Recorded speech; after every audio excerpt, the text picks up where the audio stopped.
मेघड़ा इधर है। हरे कृष्णा प्रभु जी, कृष्णा दंडवत प्रणाम। समस्त वैष्णव भक्तों चरणों दंड प्रणाम। सभी भक्तों के चरणों में दंड प्रणाम। हरे कृष्ण प्रभु जी। सर्व प्रणाम माता जी। हरे कृष्णा। हरे कृष्णा प्रभु जी, दंड प्रणाम। सर्व प्रणाम प्रभु जी। हरे कृष्णा। हरे कृष्ण प्रभु जी, दंडवत प्रणाम। सर्व प्रणाम माता जी। हरे कृष्णा प्रभु जी, धन्यवाद प्रणाम। सब सर्व भक्तों प्रणाम दंड। माता जी।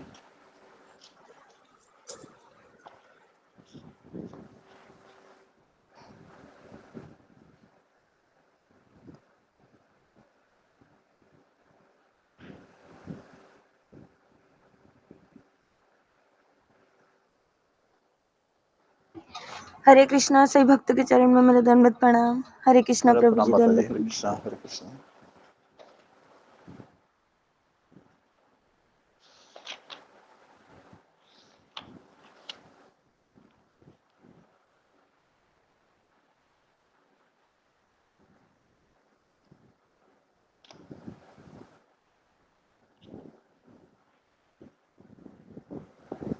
हरे कृष्णा। शिव भक्तों के चरणों में दंडवत प्रणाम।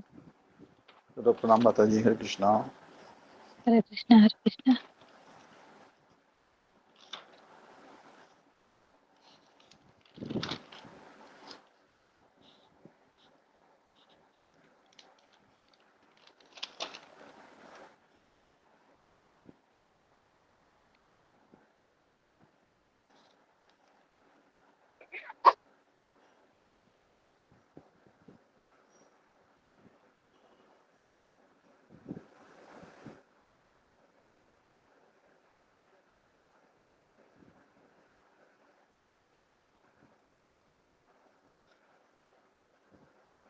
हरे कृष्णा। सभी भक्तों के चरणों में दंड प्रणाम। मंजरी माता जी, आज आप नरसिंह आरती बोलिए। जी प्रभु जी। हरे कृष्णा। धन्यवाद प्रभु जी।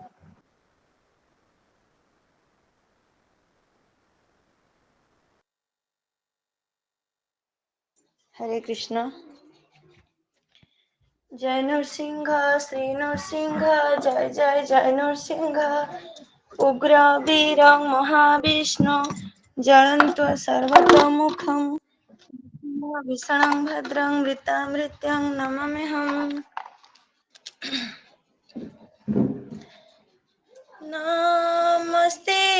नरसिंहाय नमस्ते नरसिंहाय प्रह्लादलाददायिने प्रह्लादलाददायिने हिरण्यकशिपुर्वक्षः हिरण्यकशिपुर्वक्षः शिलाटङ्कानखालये शिलाटङ्कानखालये इतो नरसिंह परतो नरसिंह इतो नरसिंह परतो नरसिंह जत जत जामि तत नरसिंह जत जत जामि तत नरसिंह बहिर्नरसिंह हृदय नरसिंह बहिर्नरसिंह हृदय नरसिंह नरसिंहमादिं शरणं प्रपदे नरसिंहमादिं शरणं प्रपदे तब कर कमल बरे नखम् अद्भुत सिंगाम दलित हिरण्यकशिपु तनुभृङ्गम् केशवधृत नरहरि रूप जय जगदीश हरे जय जगदीश हरे जय जगदीश हरे केशवधृत नरहरि रूप जय जगदीश हरे जय जगदीश हरे जय जगदीश हरे जय नरसिंह देव जय नरसिंह देव नरसिंह देव जय नरसिंह देव जय प्रह्लाद महाराज भक्त शिरोमणि प्रह्लाद महाराज जय जय प्रभुपाद प्रभुपाद प्रभुपाद प्रभुपाद प्रभुपाद प्रभुपाद प्रभुपाद जय शिल प्रभुपाद जय जय श्री विघ्न विनाशक श्री नृसिंहदेव भगवान की जय भक्तराज प्रह्लाद महाराज की जय जय निताई गौर प्रेमानंदे हरि हरि बोल हरे कृष्ण हरि बोल। बहुत सुंदर माता जी, धन्यवाद। बहुत सुंदर माता जी, बहुत सुंदर, धन्यवाद माता जी। हरे हरे कृष्णा। हरे कृष्णा। सभी वैष्णव भक्तों की चरणों में दंडवत प्रणाम। हरे कृष्णा। प्रणाम माता जी। हरे कृष्णा हरे कृष्णा। प्रभु जी 10 नाम अपराध बोलूं क्या? जी बोल दीजिएगा माता जी। जी भगवान के प्रचार में होने वाले 10 नाम अपराध। पहला, भगवान के प्रचार में संपूर्ण जीवन समर्पित करने वाले महाभागवतों की निंदा करना। दूसरा, शिव ब्रह्मादि देवों के नाम को भगवान के समान अथवा उससे स्वतंत्र समझना। तीसरा, हरे कृष्ण प्रभु जी चरण में दंडवत प्रणाम। सभी भक्तों के चरण में दंडवत प्रणाम। समझना। चौथा, बौद्धिक शास्त्र अथवा प्रमाणों का खंडन करना। पांचवा, हरे कृष्ण महामंत्र के जप की महिमा को काल्पनिक समझना। छठा, पवित्र भगवान में अर्थवाद का आरोप करना। सातवां, नाम के बल पर पाप करना। आठवां, हरे कृष्ण महामंत्र के जप को वेदों में वर्णित एक शुभ सकाम कर्मकांड के समान समझना। नौवां, अश्रद्धालु व्यक्ति को हरिनाम की महिमा का उपदेश करना। 10वां, भगवान के जप में पूर्ण विश्वास न होना और इसकी इतनी अगाध महिमा श्रवण करने पर भी भौतिक आसक्ति बनाए रखना। भगवान का जप करते समय पूर्ण रूप से सावधान न रहना भी एक अपराध है। प्रत्येक वैष्णव भक्त को चाहिए कि इस 10 प्रकार के अपराधों को सदा बचकर रहे, ताकि श्री कृष्ण के चरण कमल में प्रेम शीघ्र अति शीघ्र प्राप्त हो, जो मनुष्य जीवन का परम लक्ष्य है। हरे कृष्ण प्रभु जी, दंडवत प्रणाम। सभी भक्तों को दंडवत प्रणाम। धन्यवाद माता जी। हरे कृष्णा। कोटि कोटि दंडवत प्रणाम। तदपना माता जी, हरे कृष्णा। आप कोई कल के बारे में बताना चाहेगा? क्योंकि आज उषा ठाकुर माता जी का टर्न था और वो नहीं आ पाई, उनके कॉलेज में कुछ फंक्शन है। प्रभु जी मैं बताऊं क्या, कोशिश करूं क्या? जी माता आप जी क्या? कीजिए। धन्यवाद माता जी। जी दंडवत प्रणाम। गुरु जी का तीसरे अध्याय का 18 श्लोक लिया था पहला, तो गुरु जी ने क्वेश्चन आंसर लिखवा के दिए थे। तो पहला गुरु जी कुछ ने लिखा थे कि किस व्यक्ति के लिए इस संसार में कोई कर्तव्य नहीं होता है। तो इसका उत्तर में गुरु जी ने बताए थे कि जो व्यक्ति आत्मा में आनंद लेते हैं। दूसरा बताए थे कि जिसका जीवन आत्म साक्षात्कार से युक्त है। तीसरा बताए थे कि जो अपने में पूर्ण संतुष्ट रहते हैं। तो ये 3 पॉइंट गुरु जी ने बताए थे कि इस संसार में वो इसके लिए कोई कर्तव्य नहीं होता है। गुरु जी दूसरे बताए थे कि कौन व्यक्ति आत्मा में आनंद लेते हैं। तो गुरु जी सारी उत्तर में बताए थे कि भक्त की आपने इच्छा को गुरु और कृष्ण से जुड़कर हम आत्मा में आनंद ले सकते हैं। तो तीसरे गुरु जी ने बताए थे कि आत्म साक्षात्कार कैसे किसे कहते हैं।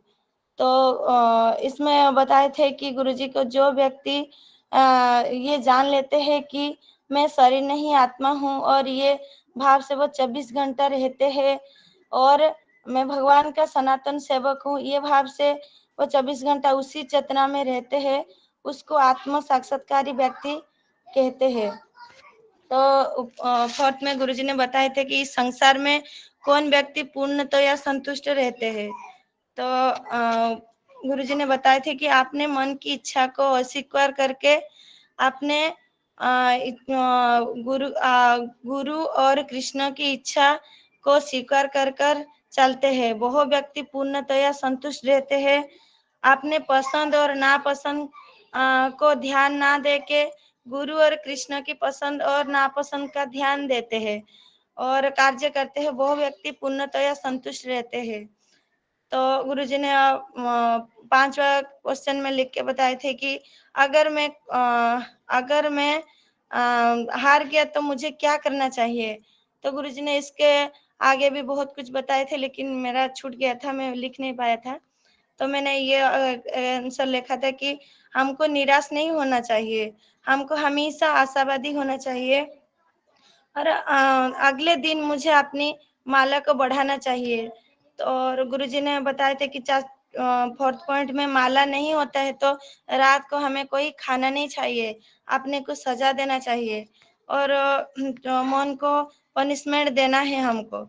और बताए थे कि भगवत गीता का आश्रय लेना है, मार्गदर्शन लेना है, तथा गुरु का मार्गदर्शन हमको लेके मतलब चलना चाहिए। और लास्ट में गुरुजी ने बताए थे कि 2 पॉइंट बताए थे कि भक्ति में पतन होना ये स्वाभाविक है, लेकिन पतन होने के बाद वहां पर पड़ी रहना ये ठीक नहीं है।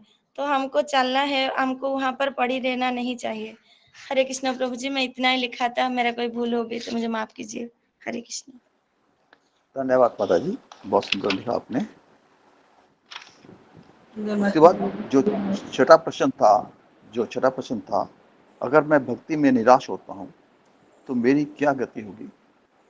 तो इसके जवाब में गुरुजी ने बोला था, मुझे मेरी माला कम हो जाएंगी, हम गुरु और कृष्ण को दोष देंगे, हम भौतिक जीवन में वापस चले जाएंगे, हम प्याज लहसुन खाना शुरू कर देंगे, चाय काफ़ी लेना शुरू कर देंगे। अगर हमारा भक्ति में हम निराश होते हैं तो हम ये हमारी वो होगी, तो हमें आशावादी होना चाहिए, निराश नहीं होना चाहिए। फिर गुरुजी ने एक स्टोरी बनाई थी, एक आदमी था, उसके पास 10 तोते थे। तो उसने अपने तोतों को प्रशिक्षित किया था कि उन्होंने जाल में नहीं फंसना है, सतर्क रहना है, शिकारी आएगा, जाल बिछाएगा, लोभ में आकर उसमें फंसना नहीं है। और तोते हर टाइम वही रटते रहते थे कि शिकारी आएगा, जाल बिछाएगा, लोभ के वश में हमने फंसना नहीं है। एक दिन शिकारी आया, उसने अपना जाल बिछाया, दाने डाले और तोते सारे उसमें अपने आप फंस गए। और वो दाना खाते खाते फंसे हुए भी यही कह रहे थे, रट लगाए हुए थे कि शिकारी आएगा, जाल बिछाएगा, लो बस हमने उसमें फंसना नहीं है। ये गुरु जी ने एक स्टोरी बताई थी और यही हमारा हाल है हमारे जीवन का।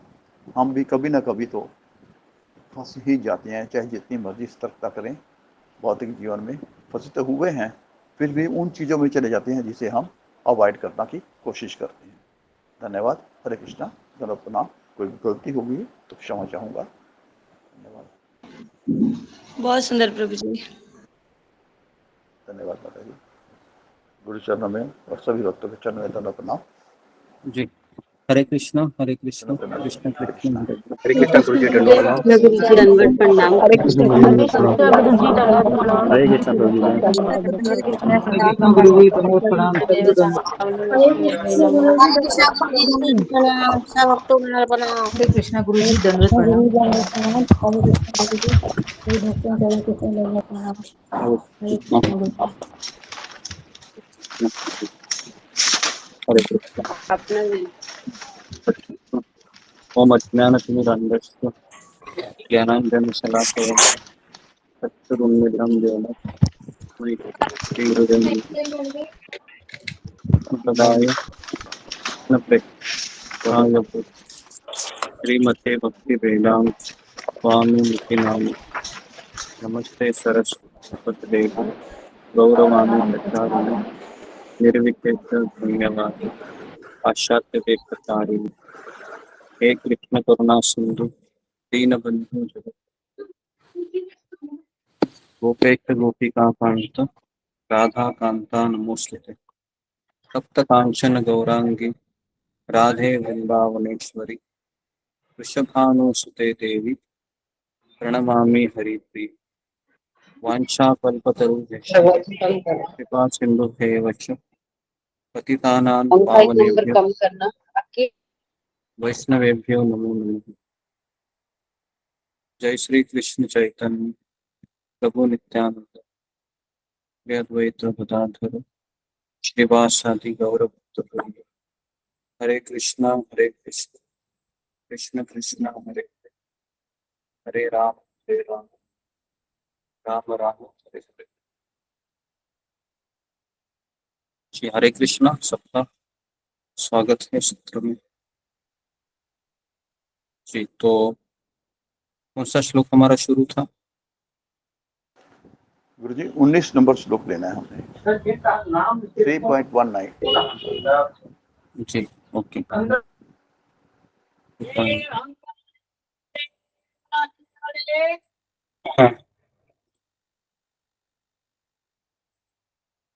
3.19 तस्मात् असक्तं सततं कार्यं कर्म समाचर। तस्मात् असक्त सततं कार्यं कर्म समाचर। असक्त ही आचरन् कर्म परम आपनोति पुरुषः। तस्मात् असक्तं सततं कार्यं कर्म समाचर। असक्त ही आचरन् कर्म परम आपनोति पुरुषः। तस्मात् असक्त सततं कार्यं कर्म समाचर। असक्त ही आचरन् कर्म परम आपनोति पुरुषः। जी कोई पढ़ना चाहेगा?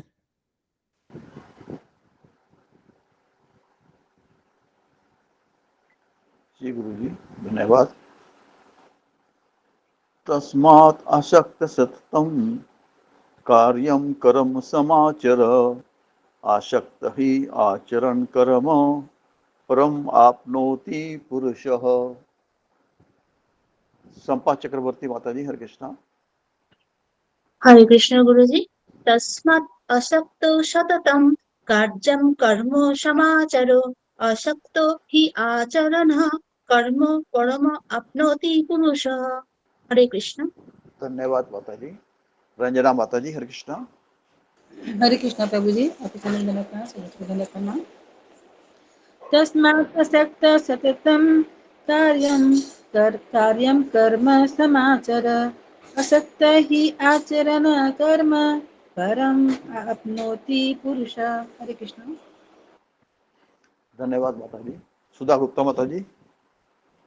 हरे कृष्णा गुरु जी, दंडवत प्रणाम। सभी भक्तों को दंडवत प्रणाम। तस्मात् असक्तः सततं कार्यं कर्म समाचर, असक्त ही आचरन् कर्म परम आपनोति पुरुषः। हरे कृष्ण। धन्यवाद माता जी। विजय पांडे प्रभु जी। हरे कृष्णा प्रभु जी, दंडवत प्रणाम। समस्त वैष्णव भक्त चरणों को दंडवत प्रणाम। तस्मात् असक्त सततं कार्यं कर्म समाचर, असक्त ही आचरण कर्म परम आपनोति पुरुष। हरे कृष्णा। धन्यवाद प्रभु जी।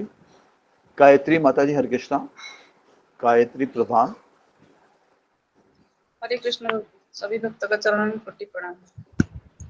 तस्मात् असक्तः सततं कार्यं कर्म समाचरो, असक्तः हि आचरन् कर्म परमाप्नोति पुरुषः। हरे कृष्ण। धन्यवाद माता जी। सुमित्रा माता जी, हरे कृष्णा। हरे कृष्ण गुरु दंडवत प्रणाम, श्री कृष्ण भक्त दंडवत प्रणाम। तस्मात् असक्त सतत कार्यं कर्म समाचर, असक्त कर्म समाचर, असक्त हि आचरण कर्म।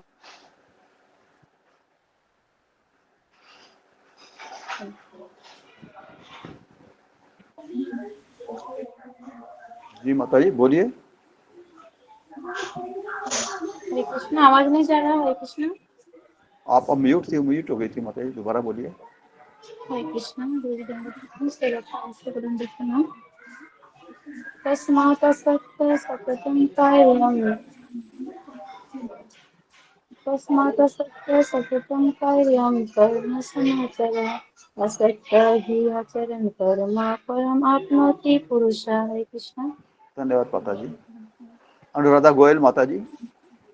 हरे कृष्णा प्रभु जी, दंडवत प्रणाम। सभी भक्तों के चरणों में दंडवत प्रणाम। तस्मात् असक्तः सततं कार्यं कर्म समाचर, आसक्तो आचरण कर्म परम आपनोति पुरुषः। हरे कृष्णा प्रभु जी। धन्यवाद माता जी। शुभांगी माता जी, हरे कृष्णा। हरे कृष्णा प्रभु जी, दंडवत प्रणाम। तस्मात् तस्यात् तस्मात् असक्तः सततं कार्यं कर्म समाचर, असक्तः हि आचरण कर्म परम आपनोति पुरुषः। हरे कृष्णा प्रभु जी। धन्यवाद माता जी। मंजरी माता जी, हरे कृष्णा। हरे कृष्ण। तस्मात् सततं कार्यं कर्म समाचर, असक्तं ह्याचरन् कर्म परमाप्नोति पुरुषः। हरे कृष्ण। धन्यवाद माता जी। मोहित पूर्ण प्रभु जी। हरे कृष्ण प्रभु जी, दंडवत प्रणाम। सभी भक्तों को दंडवत प्रणाम।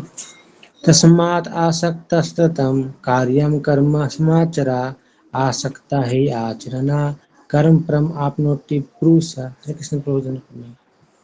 धन्यवाद प्रभु जी। शीला बैरागी माता जी। हरे कृष्ण। तस्मात् असक्तः सततं कार्यं कर्म समाचर, असक्ता हि आचरण कर्म परम आपनोति कृष्ण। हरे कृष्ण। धन्यवाद माता जी। रवीना माता जी, हरे कृष्णा। हरे कृष्ण गुरु जी, दंडवत प्रणाम। सभी भक्तों के चरणों में दंडवत प्रणाम। तस्माद् सक्त सततं कार्यं कर्म समाचर, असक्तो ह्याचरन् कर्म परमाप्नोति पुरुषः। हरे कृष्ण। धन्यवाद माता जी, धन्यवाद जी। गुरु जी, हरे कृष्णा, धर्म प्रणाम। जी हरे कृष्ण। हम आगे बढ़ते हैं। तात्पर्य और अनुवाद श्रील प्रभुपाद जी द्वारा। अतः कर्मफल में आसक्त हुए बिना मनुष्य को अपना कर्तव्य समझकर निरंतर कर्म करते रहना चाहिए, क्योंकि अनासक्त होकर कर्म करने से उसे भगवान की प्राप्ति होती है। तात्पर्य: भक्तों के लिए श्री भगवान परम है और निर्विशेषवादियों के लिए मुक्ति परम है। अतः जो व्यक्ति समुचित पथ प्रदर्शन पाकर और कर्म फल से अनासक्त होकर कृष्ण के लिए या कृष्ण भावनामृत में कार्य करता है, वह निश्चित रूप से जीवन लक्ष्य की ओर प्रगति करता है। अर्जुन से कहा जा रहा है कि वह कृष्ण के लिए कुरुक्षेत्र के युद्ध में लड़े, क्योंकि कृष्ण की इच्छा है कि वह ऐसा करे। उत्तम व्यक्ति होना या अहिंसक होना व्यक्तिगत आसक्ति है, किंतु फल की आसक्ति से रहित होकर कार्य करना भगवान के लिए कार्य करना है। यह उच्चतम कोटि का पूर्ण कर्म है, जिसकी संस्तुति भगवान कृष्ण ने की है। नियत यज्ञ जैसे वैदिक अनुष्ठान उन पाप कर्मों की शुद्धि के लिए किए जाते हैं जो इंद्रिय तृप्ति के उद्देश्य से किए गए हो, किंतु कृष्ण भावनामृत में जो कर्म किया जाता है वह अच्छे या बुरे कर्म के फलों से परे है। कृष्ण भावना भावित व्यक्ति में फल के प्रति लेश मात्र आसक्ति नहीं रहती। वह तो केवल कृष्ण के लिए कार्य करता है। वह समस्त प्रकार के कर्मों में रत रहकर भी पूर्णतया अनासक्त रहा आता है। जी, तो सबका स्वागत है सत्र में। तो देखिए, यहाँ ये जो श्लोक अभी हम पढ़ रहे हैं ना, ये तीसरे अध्याय का सार है। क्योंकि इसमें हमको ये बताया गया है कि घर परिवार में रहते हुए कैसे हमको कर्म करना चाहिए। तो सबसे पहले हम इसका अनुवाद कवर करते हैं कि कर्म फल में आसक्त हुए बिना मनुष्य को अपना कर्तव्य समझकर निरंतर कर्म करना चाहिए। तो यहाँ पर मेरा पहला सवाल है कि अगर कोई भी कार्य हम करते हैं घर में और अगर उसके पीछे कोई फल का लक्षण ना है, तो क्या हम वह कार्य करेंगे या नहीं करेंगे? फिंगर को रेज कीजिए। अगर घर परिवार में अगर हम कर्तव्य भी करते हैं, अगर कर्तव्य करने के बाद मुझे फल नहीं प्राप्त होने वाला है, अगर आपको पता चलेगा, तो क्या आप कर्म करेंगे या नहीं करेंगे? ये पहले है ना, ये सवाल आप पहले लिख लीजिए। सब लोग इस सवाल को लिख लीजिए। ये बिना फल के लक्ष्य से वंचित होकर हम कर्म करना चाहेंगे? लिख लीजिए इसको। जी, बताइए। शीला बैरागी।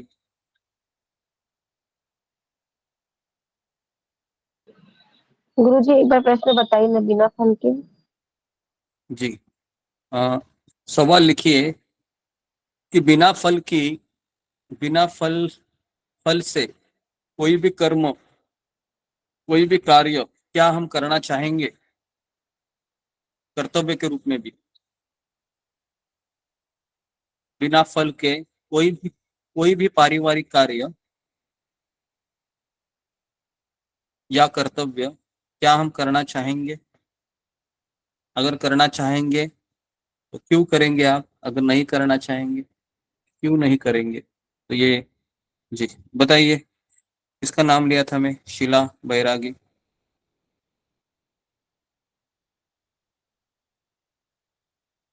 नेक्स्ट, गायत्री प्रधान।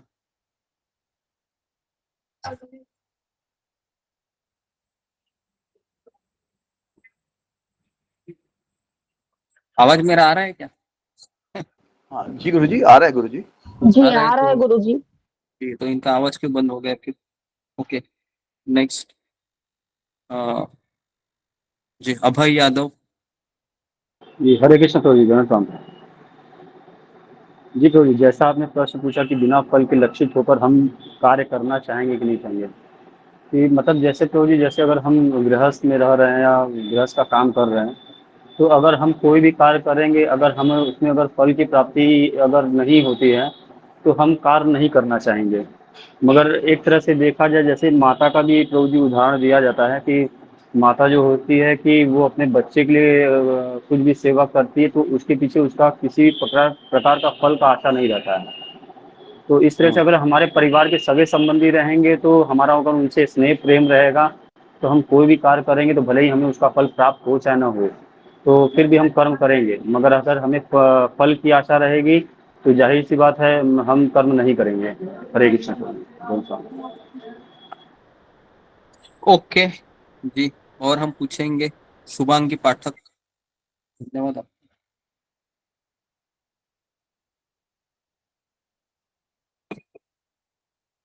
जी क्या करना चाहेंगे?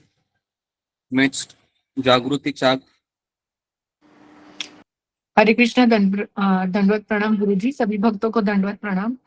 अगर हम बिना फल की अपेक्षा किए बगैर अगर हम कोई भी कार्य करते हैं, वो पारिवारिक हो या कौन सा भी सामाजिक हो, तो ये सबसे ऊंची स्थिति की कही जाती है, क्योंकि इसमें हम जो भी कार्य करते हैं वो भगवान के लिए करते हैं, जिसमें हम किसी भी प्रकार की अपेक्षा नहीं रखते।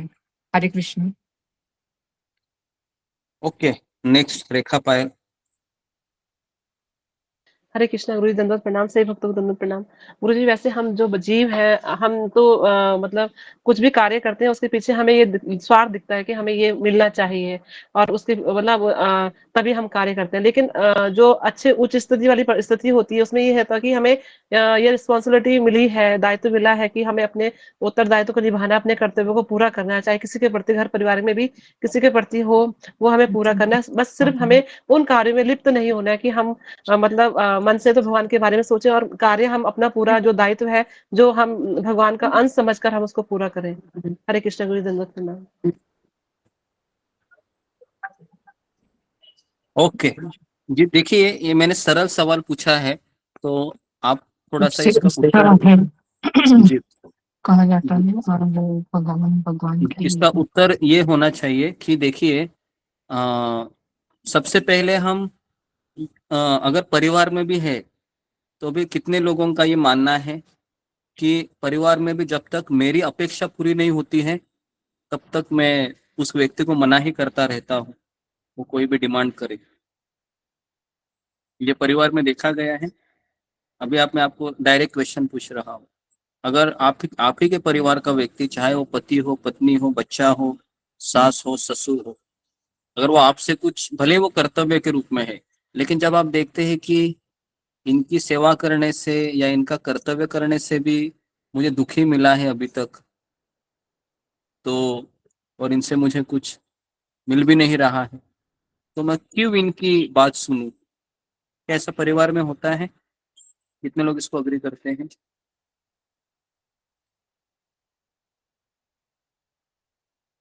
डायरेक्ट क्वेश्चन पूछ रहा हूं मैं, ताकि एक्चुअली भगवत गीता में जो शब्दों का प्रयोग किया गया है ना, कर्मफल, आसक्त, ये थोड़ा सा हमको समझ में नहीं आता है, तो इसके लिए मैं इसको सिंप्लीफाइड करके आपको बता रहा हूँ कि भगवान क्या बताना चाह रहे हैं। ठीक है, ओके 23 लोग हैं, 24 लोग हैं जी, ठीक है, धन्यवाद आपका। ठीक है, तो सब लोग अग्री करते हैं कि जब तक मेरे घर में मैं कर्तव्य भी तो तभी करूंगा जब मेरे कोई सुनेंगे।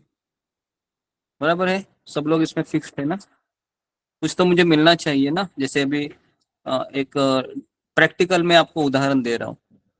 अभी पति पत्नी की सेवा भी कब करेगा? जब पत्नी उसके लिए अच्छे अच्छे डिशेस बनाएगी, ब्रेकफास्ट, लंच, डिनर, बराबर है, और कभी गाली नहीं देगी उसको, या कभी ऊंचे शब्दों में आवाज नहीं करेगी, है ना, कहना सब मानेगी, बराबर है, तभी पति बोलेगा ठीक है अभी मैं तुम्हारा सब कर्तव्य करूंगा।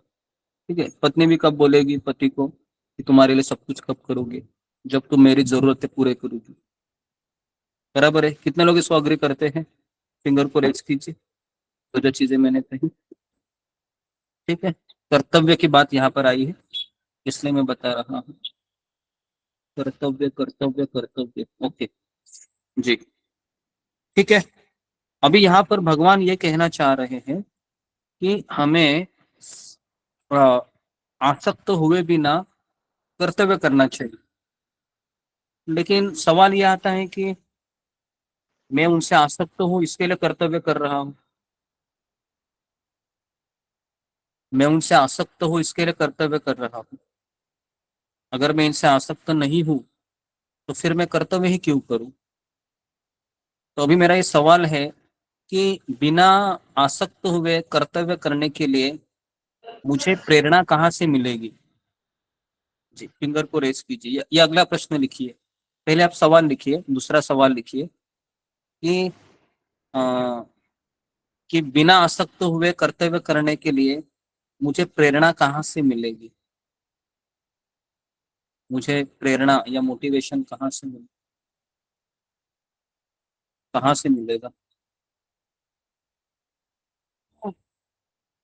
से मिलेगा? जी, तो इसका उत्तर लिखिए। 3 प्रकार के लोग समाज में होते हैं। देखिए, 3 प्रकार के लोग समाज में होते हैं।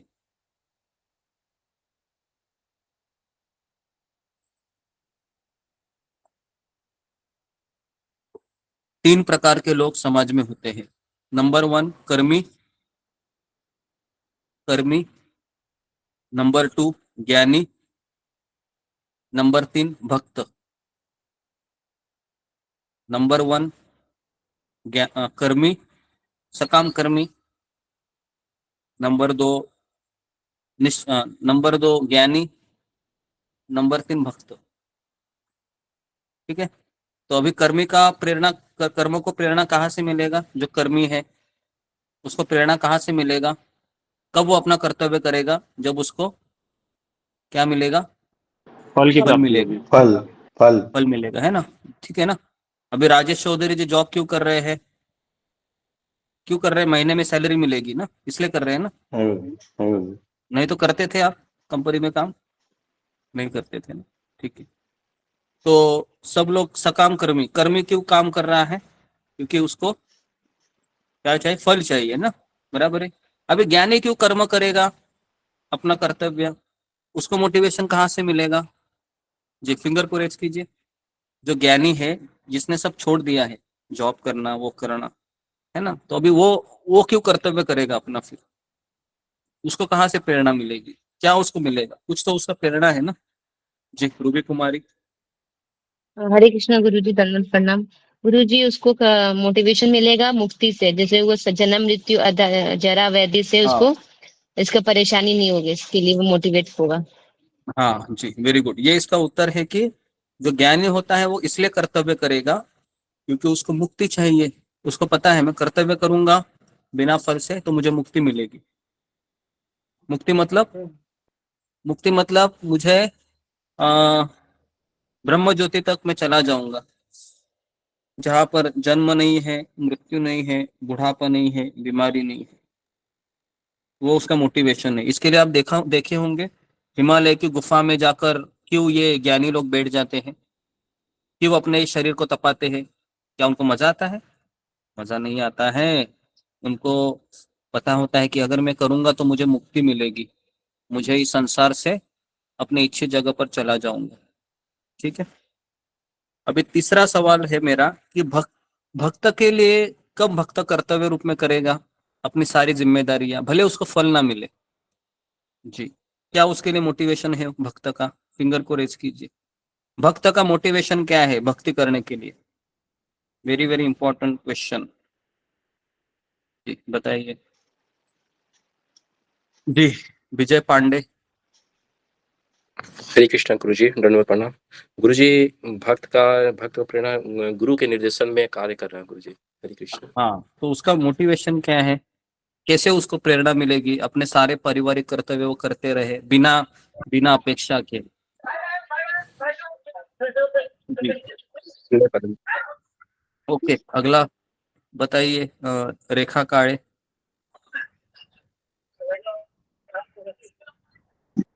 हरे कृष्ण गुरु जी, दंडवत प्रणाम। भक्तों को गुरु गुरु की शरणागति से प्रेरणा मिलेगी। शरणागति से प्रेरणा मिलेगी, ओके। और इसका मोटिवेशन क्या होगा? जी, बताइए। हरे सुजाता। कृष्ण गुरु जी, एक मिनट, एक मिनट। दंडवत प्रणाम। हरे कृष्ण गुरु जी, दंडवत प्रणाम। जी जी जी जी, आप अपना माइक को बंद कीजिए और कैमरा को ऑन कीजिए, है ना? सुधा जी। हरे कृष्ण प्रणाम सब भक्तों गुरु जी, गुरु और कृष्ण के संतुष्टि के लिए वो हाँ कर्म। जी, तो ये इसका सही उत्तर है कि क्यों वो सारे कर्तव्य करेगा, क्योंकि उसको पता है ये करने से आध्यात्मिक गुरु और कृष्ण प्रसन्न होंगे, तो उसका मोटिवेशन है। तो इसके लिए भले ही कृष्ण ने कहा है गीता में कि फल के आसक्ति के बिना काम करना चाहिए, लेकिन मैं वापस कह रहा हूँ कि सबका मोटिवेशन होता ही है ना। चाहे मैंने अभी कर्मी के लिए मैंने मोटिवेशन क्या बताया, फल जो सैलरी के रूप में आता है, या अगर मीठे मीठे शब्दों के रूप में आता है, ये भी तो फल है ना। जब कोई आपकी मीठे शब्दों से तारीफ करता है, ये भी फल ही तो है, बराबर है। दूसरा है कि ज्ञानी है, उसको मुक्ति चाहिए, तो इसके लिए वो कर्तव्य करेगा। और तीसरा है भक्त है, उसको पता है मुझे भगवान का धाम मिलेगा या मुझे सत्संग मिलेगा अगर मैं पारिवारिक कर्तव्य करूँ तो। जी, तो लिख लीजिए इसको सब लोग अपनी भाषा में, इस प्रश्न का उत्तर।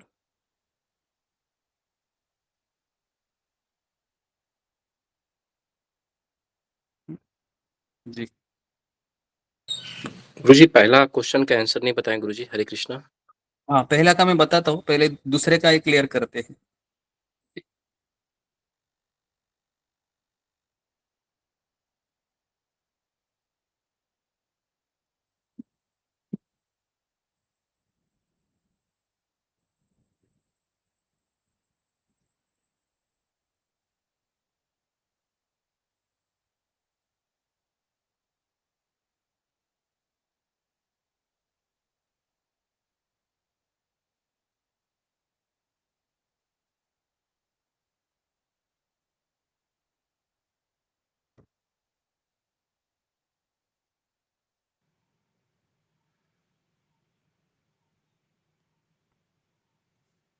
जी, लिखा आपने कि कैसे हम अनासक्त होकर कर्तव्य करते हैं। तो इसका उत्तर है ना, आपको ये लिखवाना है, 3 प्रकार के लोग समाज में होते हैं, कर्मी, ज्ञानी, भक्त। कर्मी का मोटिवेशन है फल, ज्ञानी का मोटिवेशन मुक्ति है, भक्त का मोटिवेशन गुरु की प्रसन्नता या भगवत धाम है।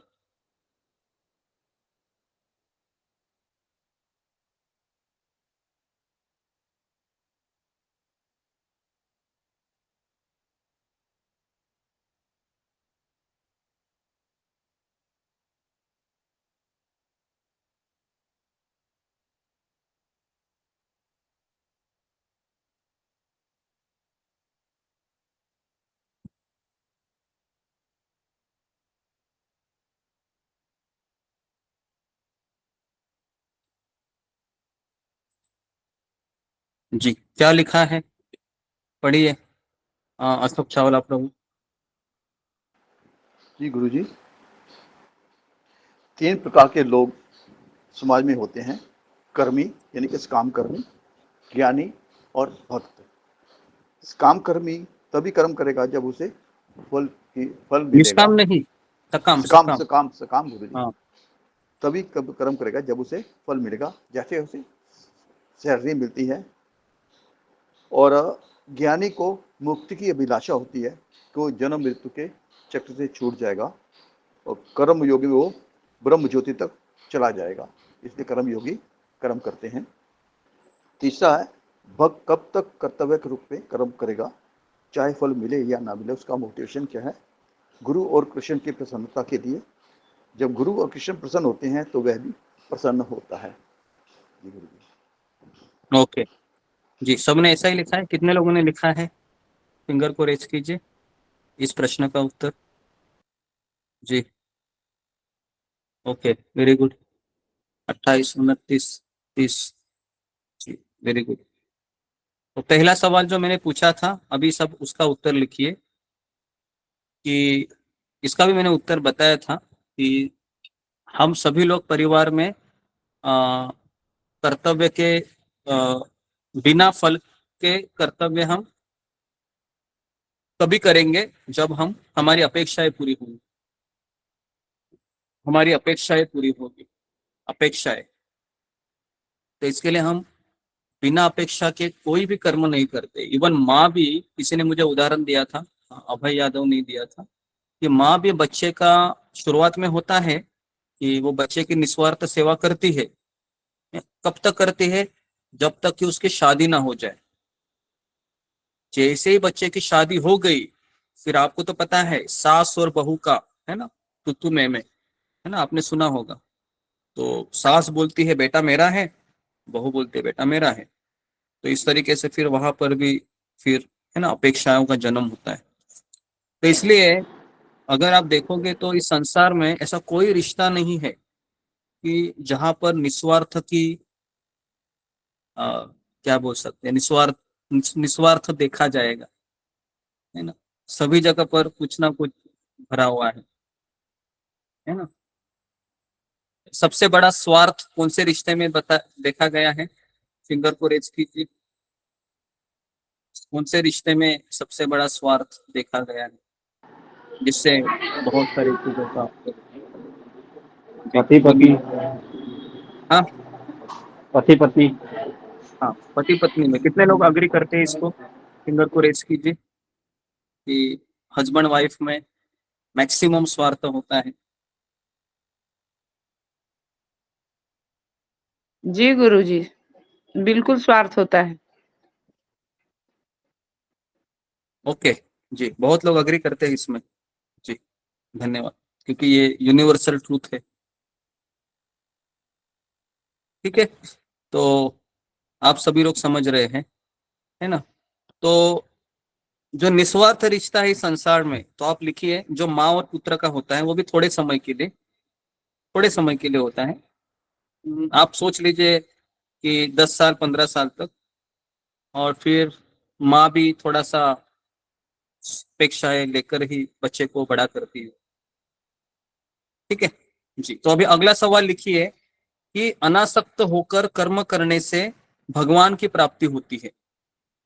तो मेरा ये तीसरा सवाल है कि अनासक्त होकर कर्म करने से भगवान की प्राप्ति क्यों होती है? लिखिए इसको। अनासक्त होकर कर्म करने से भगवान की प्राप्ति क्यों होती है?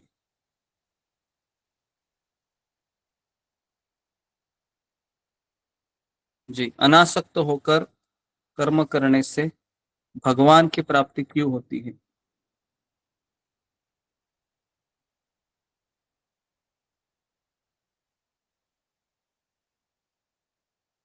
जी हाँ, फिंगर को रेज कीजिए। जी, सुमिता सिन्हा। हरे कृष्णा गुरुजी, दंडवत प्रणाम सभी भक्तों को दंडवत प्रणाम। गुरुजी, मेरे को लगता है कि अनासक्त होके जब कर्म करते हैं, इसका मतलब हुआ कि हम अपने इंद्रियों पे विजय प्राप्त कर लेते हैं, मन पर विजय प्राप्त कर लेते हैं, जो कि अल्टीमेट जो भगवान की को जो प्रसन्न करता है, जब हम मन पे विजय प्राप्त करते हैं, क्योंकि हम अपने मन से तो कुछ करेंगे नहीं, जो गुरु बोलेंगे वही करेंगे, तो इसलिए शायद हाँ हो सकता है गुरुजी। हरे कृष्णा गुरुजी। ओके, जी धन्यवाद। और कोई इसमें, थोड़ा सा टफ क्वेश्चन है ये, कि अनासक्त होकर कर्म करने से भगवान के,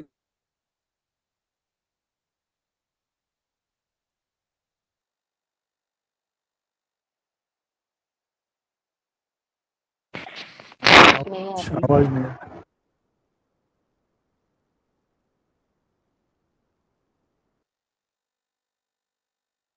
तो मुझे आवाज नहीं आ रही है।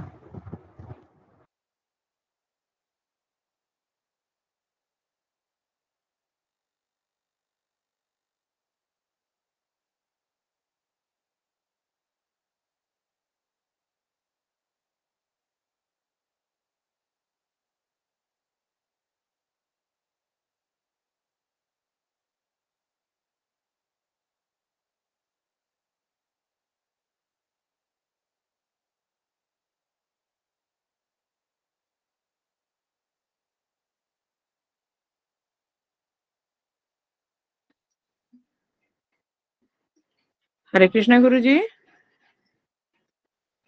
अभी करते हैं माता जी ज्वाइन। गुरु जी कनेक्टिविटी खराब वो चली गई है, अभी आते हैं।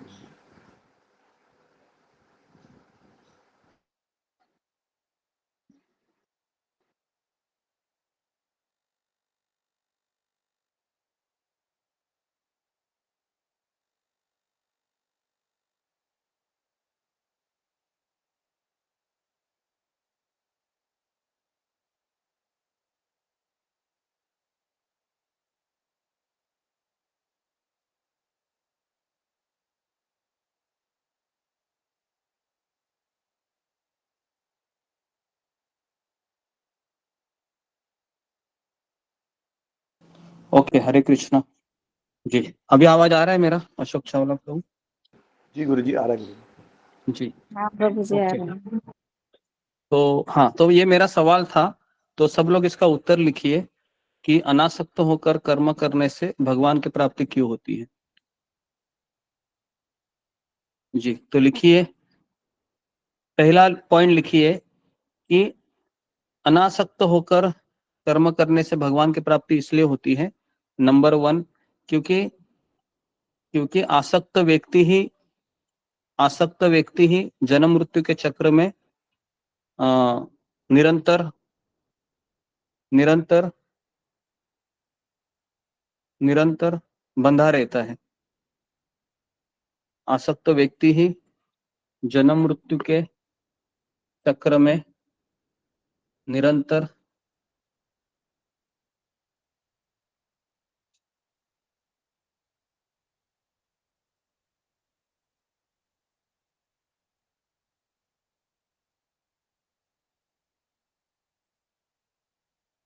जी गुरु जी। ओके, फिर लिखिए, दूसरा पॉइंट लिखिए कि आसक्त व्यक्ति ही इस संसार में माया के वशीभूत होता है। आसक्त व्यक्ति संसार में माया के अधीन होता है।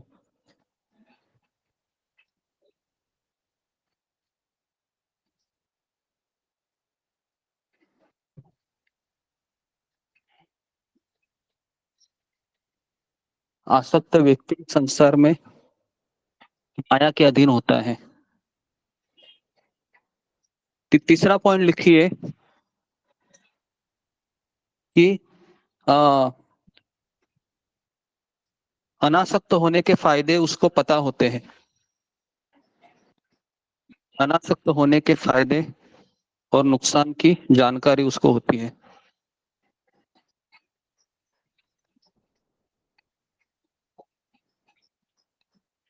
अनासक्त होकर कार्य करने, अनासक्त होकर रहने की फायदे और नुकसान की जानकारी उसको होती है। जी गुरु जी। ओके, कितने लोगों ने इसको लिखा है? फिंगर को रेस कीजिए। जी हम जी गुरु जी। नहीं, माइक को बंद कीजिए, है ना, केवल फिंगर को रेस कीजिए। ओके जी, तो हाँ जी, पढ़िए, सावित्री नेगी लिखा है। हरे कृष्णा गुरु जी, दंडवत प्रणाम गुरु जी। अनासक्त होकर कार्य करने से भगवान की प्राप्ति क्यों होती है? पहला पॉइंट है, अनासक्त होकर कर्म करने से से प्राप्ति होती है क्योंकि वह व्यक्ति जन्म और मृत्यु के निरंतर गुरु जी थोड़ा सा यहाँ पे छूट गया था। इसका दूसरा पॉइंट है, असक्त व्यक्ति संसार में माया के अधीन होता है। अनासक्त होने के फायदे और नुकसान की जानकारी उसे होती है। ओके जी, ठीक है, सबने लिख लिया? कितने लोगों ने इसको लिखा? फिंगर को रेस कीजिए कि भगवान की प्राप्ति क्यों होती है।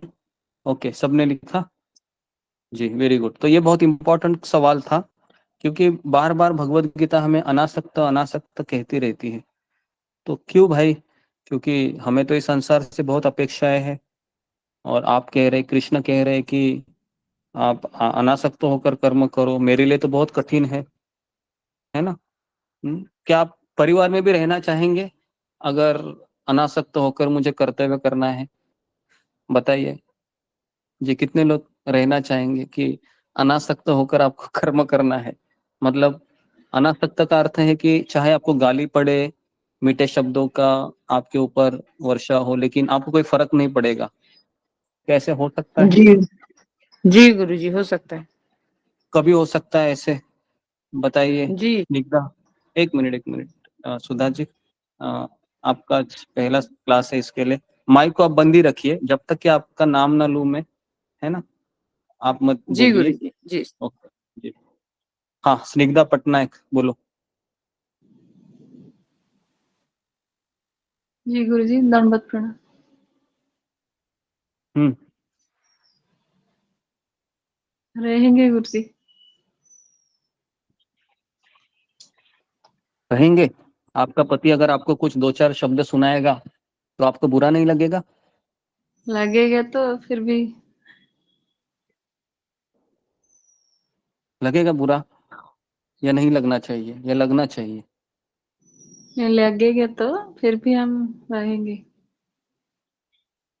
फिर भी रहेंगे, तो कहाँ से प्रेरणा मिलेगी कि पति चिल्ला रहे फिर भी भक्ति करेंगे? भक्ति से। भक्ति से प्रेरणा मिलेगी। जी गुरुजी, आपसे। जी, और आपसे भी। धन्यवाद। और गुरुजी कौन इसमें आंसर देना चाहेगा? जी, हरे वाणी। कृष्ण, दंडवत प्रणाम। हाँ। जी, जी, धन्यवाद। वाणी कुसुमा। दंडवत प्रणाम गुरुजी।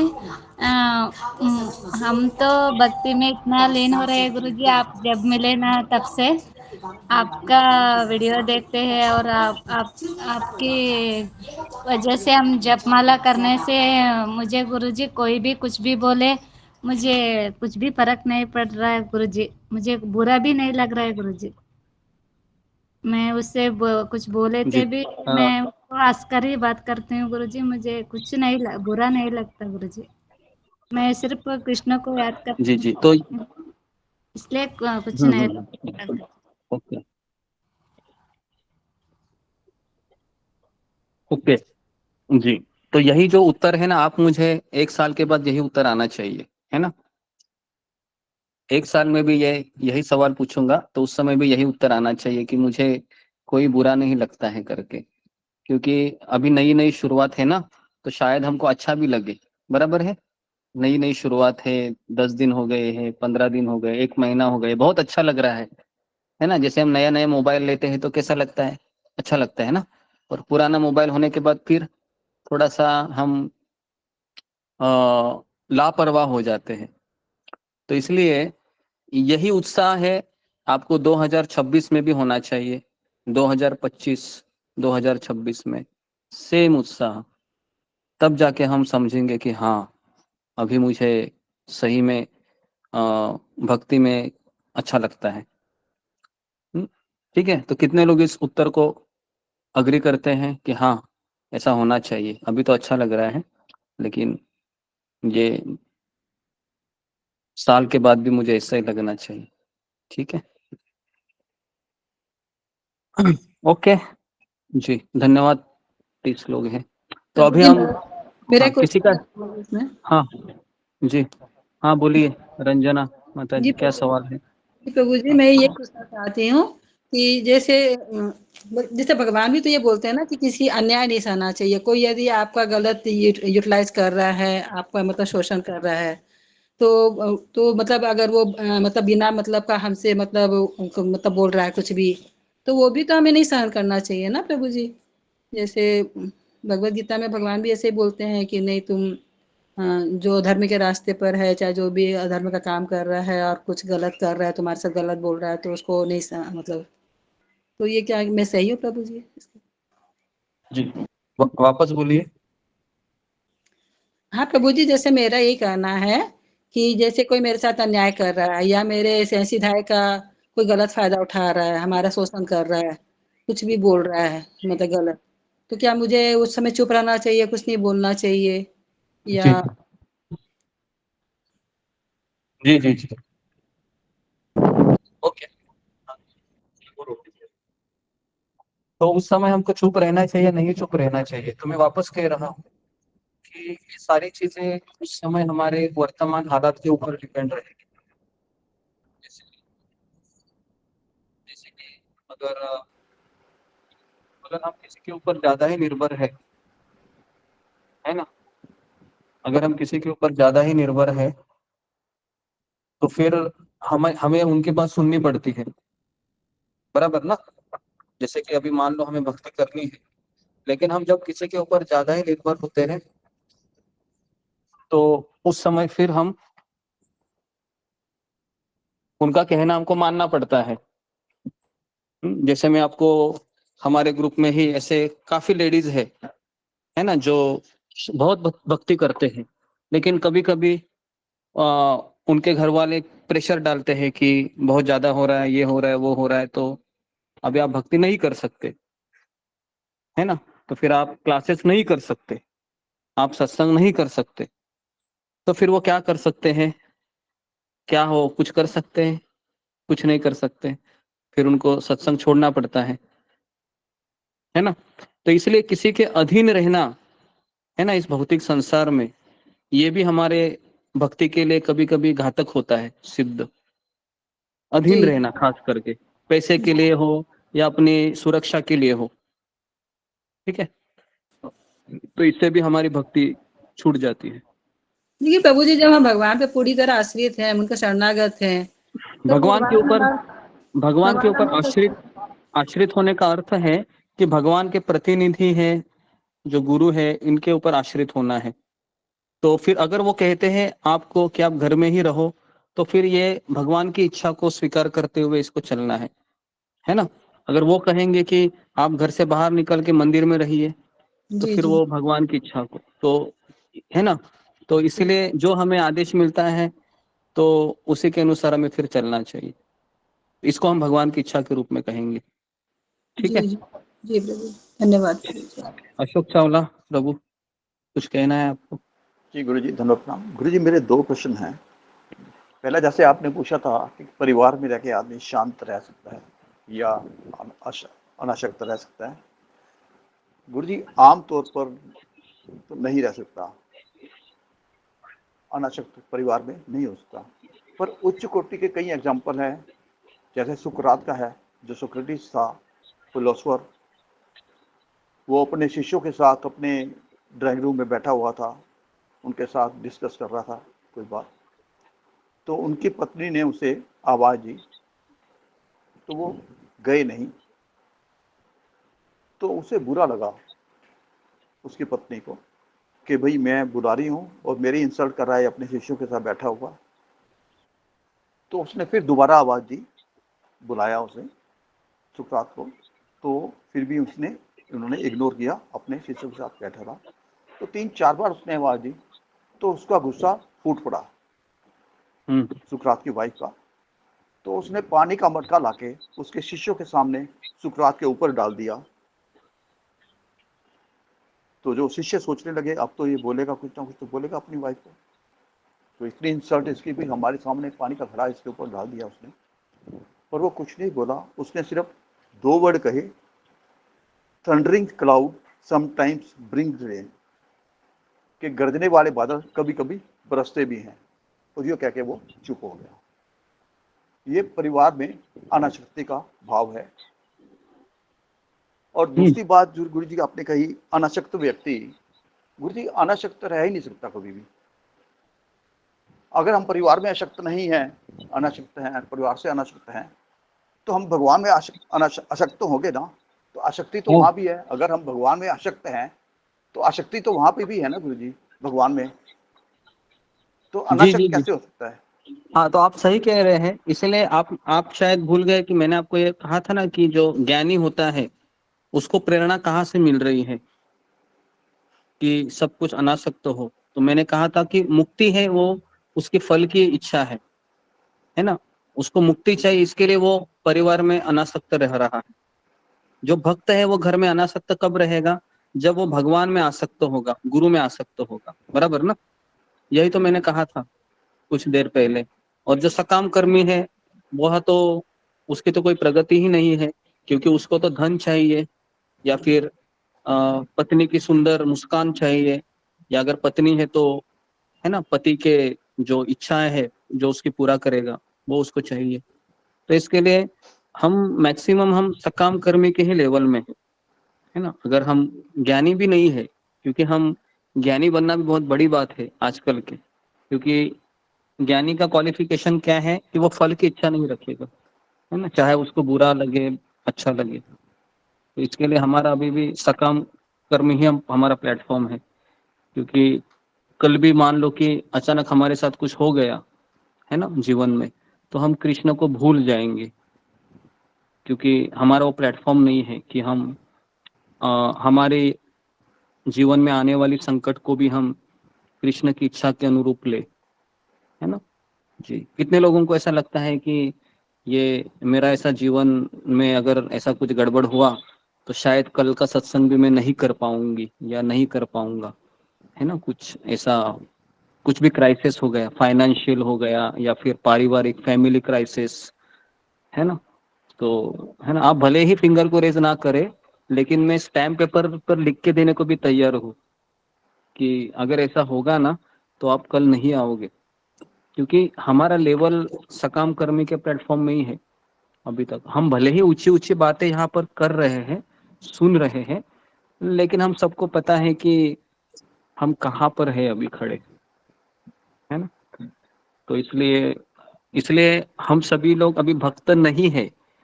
हाँ, अगर आपको कोई कहेगा कि आप भक्त हैं, तो क्या उत्तर होना चाहिए? उत्तर ये होना चाहिए कि मैं भक्ति का अभ्यास कर रहा हूँ। क्या उत्तर होना चाहिए हमारा? मैं मैं भक्ति का अभ्यास कर रहा हूँ, मैं भक्त नहीं हूँ। भक्त होना बहुत ऊंची चीज है।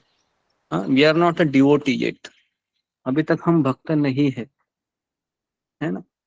ठीक है, इसमें किसी का कुछ सवाल है, कुछ पूछना है? ये जो मैंने कहा अभी अशोक चावला प्रभु को, क्या सब लोग अग्री है इसमें? ठीक है। गुरुजी, मेरा प्रश्न पूरा नहीं हुआ। मैं मुक्ति की बात भी नहीं कर रहा, मैं बात कर रहा हूँ अशक्ति और अनाशक्ति की। हाँ हाँ, तो अगर हम आपने जो कृष्ण कहा में ना, भगवान में लगे हुए हैं, अशक्त तो हाँ, वहां पे भी है, अनाशक्त तो है नहीं। हाँ, अगर हम कृष्ण भगवान के चरणों में पूरी तरह से लगे हाँ, हुए हैं, पर आसक्ति हाँ, तो हमारी है ना हाँ, भगवान में, अनाशक्ति तो नहीं है ना। हाँ, भगवान से हमारे आसक्ति है अशोक चावला प्रभु, इसलिए तो हम भक्ति में टिके हुए हैं ना, परिवार में रहकर भी भक्ति कर रहे हैं। तो जी जी गुरुजी, फिर भगवान में अनाशक्ति आसक्ति कहाँ तो, से, फिर अनाशक्ति कहाँ से आ गई? अनासक्ति यहाँ पर किस बारे में भगवान बता रहे हैं? अनासक्ति यहाँ पर इस संसार के बारे में बता रहे हैं। आई बात समझ में? जी जी हाँ, गुरुजी। यहाँ पर अनासक्ति भगवान जो गीता में बोल रहे हैं ना, ये अनासक्ति हमारे रिश्तेदार या हमारी जो अपेक्षाओं को लेकर हम जिंदगी जी रहे हैं या इस संसार में हम रह रहे हैं, तो हमारे आसक्ति के जो द्वार है ना, उसको भगवान कह रहे हैं वो अनासक्ति के दीवार से उसको बंद कर दो, है ना। तो अभी अनासक्त मुझे होना है, तो मैं ऐसे ही थोड़े अनासक्त हो सकता हूँ, कहीं ना कहीं तो मेरे आसक्ति होनी चाहिए ना। जी तो जी, इसलिए हमने भगवान से हम आसक्त होते हैं फिर। जैसे यही यहाँ पर बात मैं जितने, पूछ रहा हूँ। हाँ हाँ जी जी, आप कहीं तो जितने भी लोग यहाँ पर आए हैं, अभी उनको परिवार वालों की अपेक्षाओं से या उनके गुस्से से या उनके अच्छे शब्दों का कोई फर्क नहीं पड़ेगा उतना। हाँ, अगर आप सत्संग में आपको वो प्रेम, वो आनंद मिल रहा है तो। हाँ, कितने लोग इसको अग्री करते हैं? फिंगर को रेज कीजिए कि अभी परिवार में जब तक आप सत्संग में हैं, तब तक आपको परिवार में जो पहले आप बहुत प्रभावित हो जाते थे, है ना, किसी ने कुछ कह दिया, किसी ने मुंह टेढ़ा कर दिया, आड़ा कर दिया, है ना, अभी आपको कोई फर्क नहीं पड़ रहा होगा, क्योंकि आपको पता है मुझे सत्संग मिला है, मेरा टाइम कट रहा है, अच्छी अच्छी बातें मुझे सुनने मिल रही है और काफी भक्त वहां पर आते हैं, है ना। ठीक है ना। तो इसलिए अभी हमको फर्क नहीं पड़ता है। लेकिन आप सत्संग बंद कीजिए, क्या हमें फर्क पड़ेगा? फिंगर को रेज कीजिए। अगर सत्संग बंद करेंगे तो फर्क पड़ेगा हमारे घर वालों के, है ना, ऐसा मुंह आड़ा करने का या फिर कटु शब्द बोलने से क्या हम, फर्क पड़ेगा ना? जरूर पड़ेगा फर्क, बराबर है। तो अभी हमको शक्ति कहाँ से मिल रही है इन चीजों को सहन करने के लिए? तो हमको सत्संग से मिल रही है। ठीक है जी। तो जी, तो ये मैंने आपको समझा दिया जितना मुझे नॉलेज है। ओके जी, तो अभी हम तात्पर्य में प्रवेश करते हैं। तो अभी अगला प्रश्न लिखिए, भक्तों के लिए मोटिवेशन क्या है, ये हमने बता दिया आपको ना, तो मत लिखिए। और निर्विशेषवादी मतलब ज्ञानी, इनके लिए क्या है? मुक्ति है ना, पहले लाइन में भगवान प्रभुपाद लिखते हैं। तो अतः जो व्यक्ति समुचित पथ प्रदर्शन पाकर, इसको जरा अंडरलाइन कीजिए भगवत गीता में, कि जो व्यक्ति समुचित पथ प्रदर्शन पाकर, पथ प्रदर्शन मतलब, तो ब्रैकेट में लिखिए मार्गदर्शन। मार्गदर्शन, जो व्यक्ति समुचित मार्गदर्शन पाकर और कर्म फल से अनासक्त होकर, कर्म फल से अनासक्त मतलब वही चीज हो गई कि मैं इस संसार से मुझे कुछ नहीं चाहिए, मुझे भक्ति मिली है, भक्तों का संग मिला है, मेरे लिए यही असली धन है, मेरे लिए यही असली धन है। ठीक है, कृष्ण प्रभु से रिपीट कीजिए थोड़ा सा। हाँ। जो व्यक्ति समुचित पथ प्रदर्शन पाकर, पथ प्रदर्शन मतलब लिखिए मार्गदर्शन, आध्यात्मिक गुरु का मार्गदर्शन, और कर्मफल से अनासक्त होकर, कर्मफल से अनासक्त मतलब इस संसार से कोई अपेक्षा नहीं, इस संसार से मेरी कोई अपेक्षा नहीं। लेकिन अपेक्षा का भूत तो अभी भी मन में सवार है, तो अभी मुझे कौन बताएगा कि मुझे अपेक्षा किससे करनी चाहिए? जी, ये अगला सवाल लिखिए सब लोग कि मुझे अपेक्षा किससे करनी चाहिए। जी बताइए, मुझे अपेक्षा किससे करनी चाहिए? जी मुनि कुमारी। हरे कृष्ण गुरु जी, दंडवत प्रणाम। अपेक्षा खुद से करनी चाहिए। जी, तो ये इसका उत्तर है, मुझे अपेक्षा अपने आप से करनी चाहिए। सब लोग इसका उत्तर लिखिए, मुझे अपेक्षा अपने आप से करनी चाहिए। मुझे अपेक्षा अपने आप से करनी चाहिए। ओके जी, जी ओके। अगला सवाल लिखिए, कौन व्यक्ति है निश्चित रूप से जीवन के लक्ष्य की ओर प्रगति करता है? कौन व्यक्ति है वह निश्चित रूप से जीवन लक्ष्य की ओर प्रगति करता है? कौन व्यक्ति है वह जीवन लक्ष्य की ओर प्रगति करता है? जीवन लक्ष्य, तो लिखिए, पहला है आध्यात्मिक गुरु का मार्गदर्शन,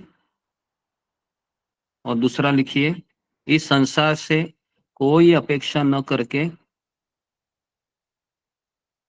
कृष्ण गुरु के सेवा में लगना। इस संसार से कोई अपेक्षा न करके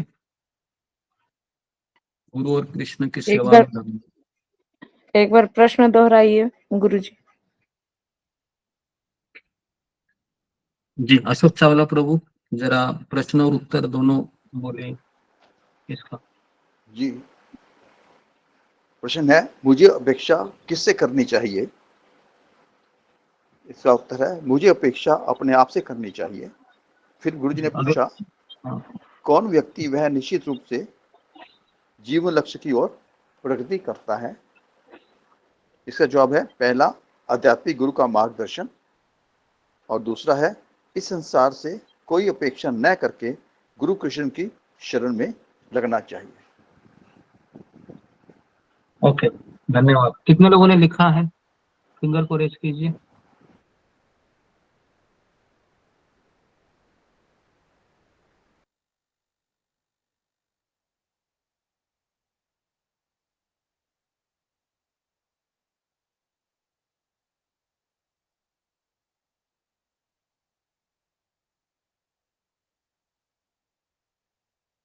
ओके, वेरी गुड।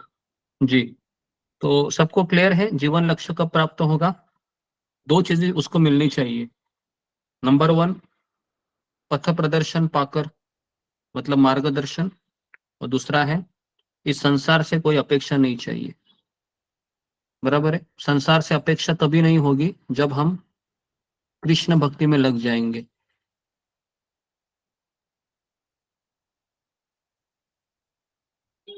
ओके जी। अर्जुन से कहा जा रहा है कि वह कृष्ण के लिए कुरुक्षेत्र के युद्ध में लड़े, क्योंकि कृष्ण की इच्छा है कि वह ऐसा करे। उत्तम व्यक्ति होना या अहिंसक होना व्यक्तिगत आसक्ति है, किंतु फल के आसक्ति से रहित होकर भगवान के लिए कार्य करना यह उच्चतम कोटि का कर्म है। जी, तो व्यक्तिगत आसक्ति क्या है? कभी कभी लोगों को लगता है कि मैं अच्छा जेंटलमैन बनूं, बहुत अच्छा आदमी बनूं, लोग मेरे सराहना करें, और अहिंसक हो। अहिंसक मतलब मैं नॉनवेज छोड़ दूंगा, और मैं सब कुछ छोड़ दूंगा, यहाँ तक कि आलू भी नहीं खाऊंगा, दूध भी नहीं पीऊंगा। पता है आपको, ऐसे भी लोग हैं वो जो दूध नहीं पीते इस संसार में। सुना है आपने? कितने लोगों ने सुना है? कुछ कुछ लोग हैं वो दूध भी नहीं पीते हैं, जितने भी डेयरी के आइटम है वो है ना? वेगन बोलते हैं ना, उससे वेगन। जी जी। तो ऐसे भी लोग हैं इस संसार में जो इतने अहिंसक है कि बोलते हैं हम हिंसा ही नहीं करेंगे। लेकिन प्रभुपाद कहते हैं कि अहिंसक होना ये व्यक्तिगत आसक्ति है ना? क्योंकि हमें अहिंसक होना पड़ेगा। कौन बताएगा मुझे हमें अहिंसक कब होना पड़ेगा? फिंगर को रेस कीजिए। हम अहिंसक कब हो सकते हैं? अगर कृष्ण की इच्छा है तो हम अहिंसक बनना पड़ेगा।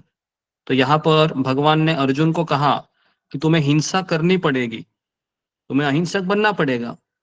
तो अर्जुन को करना पड़ा वो। तो इसलिए हिंसक बनना या अहिंसक बनना यह हमारी व्यक्तिगत आसक्ति हो सकती है, लेकिन गुरु के इच्छा अनुसार कार्य करना यह हमारे लिए सबसे उत्तम कर्म हो सकता है, सबसे उच्चतम कोटि का कर्म हो सकता है। और ये इतना आसान भी नहीं है। मैं वापस कह रहा हूं, हमारा मन ही हमको ड्राइव करता है, हम सबको पता है। हमारा मन को हम स्विच ऑफ करेंगे और केवल गुरु की इच्छा को अनुसार चलेंगे, और वही व्यक्ति कर सकता है जो पूर्णतया समर्पित है, पूर्णतया। नहीं तो ये कठिन कार्य है बहुत कि मैं, है ना, अपने मन को मैं स्विच ऑफ करूं, क्योंकि मन को स्विच ऑफ नहीं कर सकते। मन तो हमेशा आपको यही कहेगा, कृष्ण को छोड़ दो, माया को पकड़ो, कृष्ण को छोड़ दो, माया को पकड़ो। तो और कई बार हम कृष्ण को छोड़ देते हैं और माया को पकड़ते हैं, और अगर 2 दिन आपका सत्संग मिस हो गया, 1 दिन भी हो गया, फिर तो तीसरे दिन दूसरे दिन आप माया को ही पकड़ेंगे 100%। आई बात समझ में? कितने लोगों को ये बात समझ में आई? फिंगर को रेस कीजिए।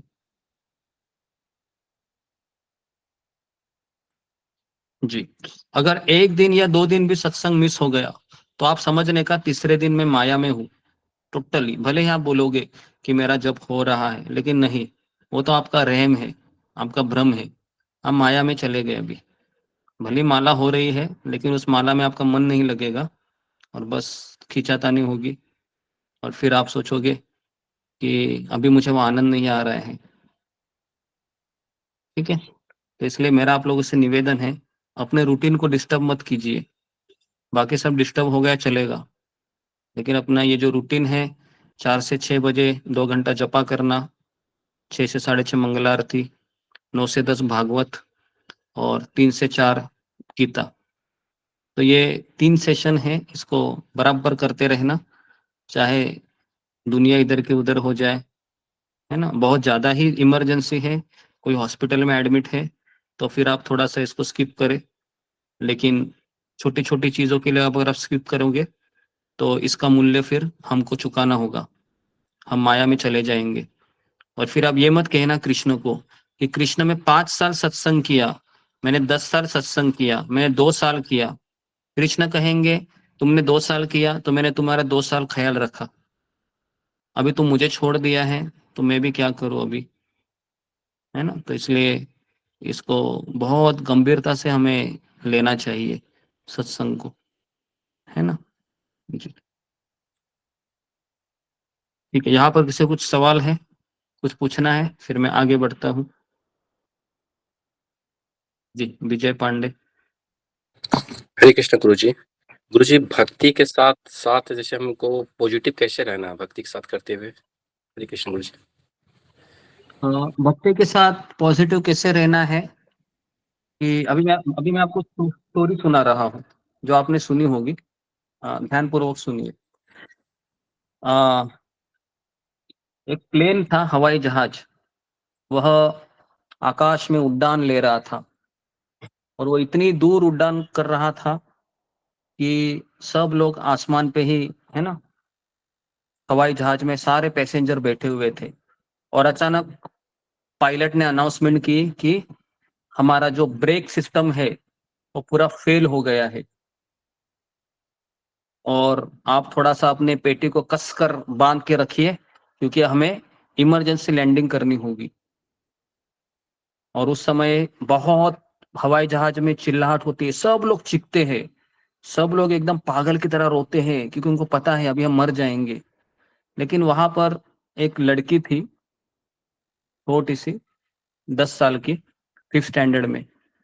तो वह आराम से किताब पढ़ रही थी, आराम से, उसके ऊपर कोई असर नहीं हुआ। तो बगल में एक लेडी बैठी थी, उसने कहा कि बेटी तुम्हें कुछ लग नहीं रहा है कि, है ना, पूरा ही पायलट में, हवाई जहाज में पायलट ने अनाउंसमेंट की है कि हमें इमरजेंसी लैंडिंग करनी पड़ेगी, हमारी मौत भी हो सकती है, तो हम अभी कुछ पल के ही मेहमान हैं। तो पता है उस बेटी ने क्या उत्तर दिया? उस बेटी ने बहुत सुंदर उत्तर दिया।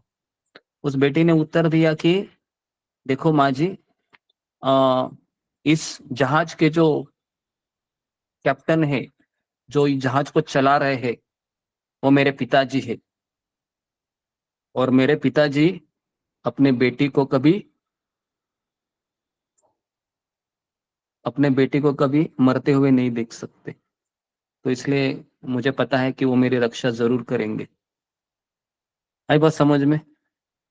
तो इसलिए हमें इस बात की चिंता नहीं करनी है कि मेरे साथ क्या होगा। अगर हमको ये पता है कि मेरा परम पिता कृष्ण है, हमारी रक्षा करेंगे, तो फिर हमें क्यों सोचना है? सोचना तो भगवान को है ना, भगवान सोचेंगे। इसलिए हमें चिंता नहीं करनी है। भक्तों को उसी बात की चिंता होती है कि मेरा जपा नहीं हुआ, मेरा माला नहीं हुआ, अब मैं क्या करूं, है ना। तो लिखिए अगला सवाल कि एक भक्त के लिए किस बात का दुख ज्यादा होता है। फिंगर को रेज कीजिए। पहले प्रश्न लिखिए कि एक भक्त के लिए सबसे दुखदाई चीज कौन सी होती है। एक भक्त के लिए सबसे दुखदाई चीज कौन सी होती है?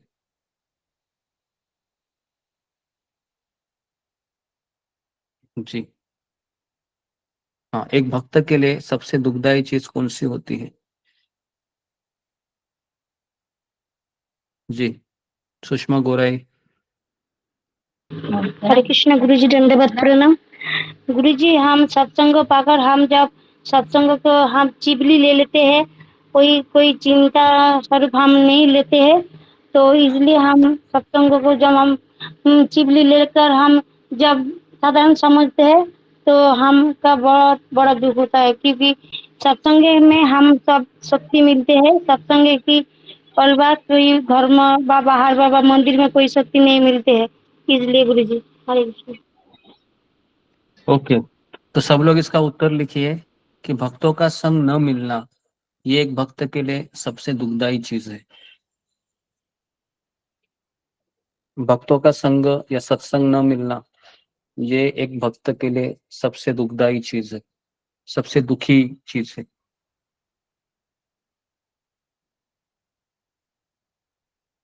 सबसे दुखी चीज है ना। अभी अभी मैं गारंटी देता हूं कि अगर आपको भक्तों का संग नहीं मिला तो फिर आप थोड़े से विचलित हो जाएंगे या आपको अच्छा नहीं लगेगा।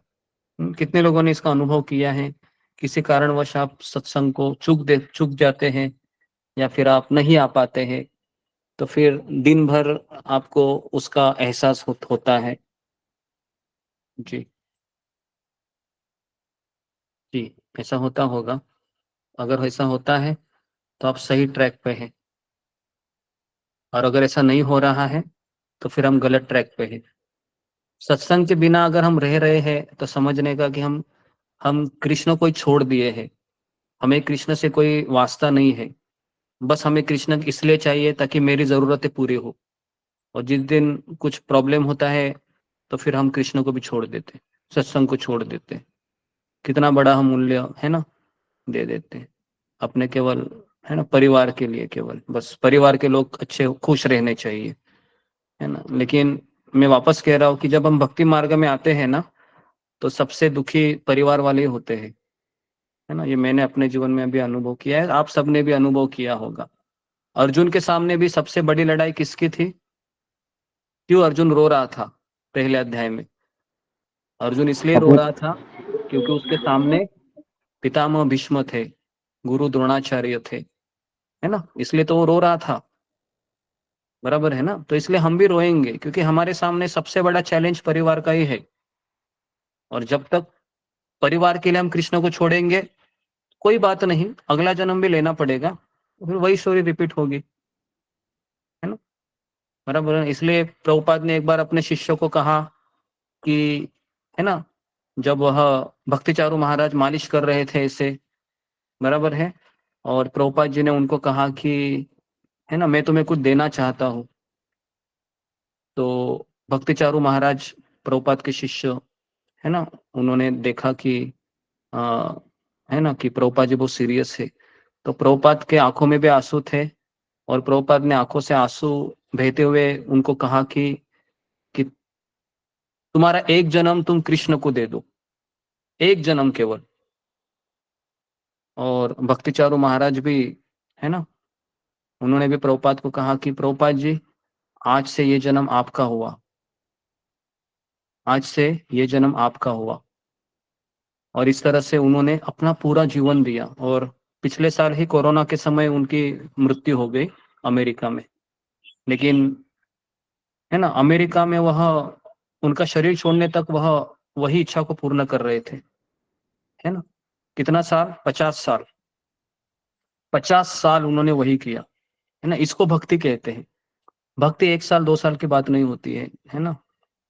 भक्ति ये जिंदगी देने की बात होती है ना। इसलिए हमारी सबकी परीक्षा होगी एक ना एक दिन, है ना। मेरी भी होगी, है ना। मैं प्रवचन देता हूँ तो मेरी ज्यादा होती है ना। और आप सुन रहे हैं तो आपकी भी होगी, थोड़ी थोड़ी थोड़ी थोड़ी, है ना जी।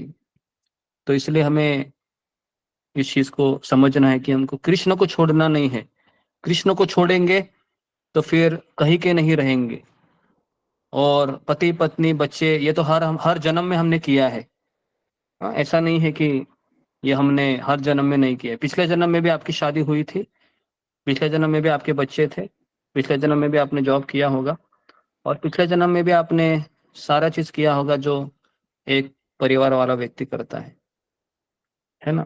तो इसलिए केवल परिवार के कर्तव्य के दबाव में आकर भक्ति को मत छोड़िए, कृष्ण को मत छोड़िए, करते रहिए यथाशक्ति जितना हो सके।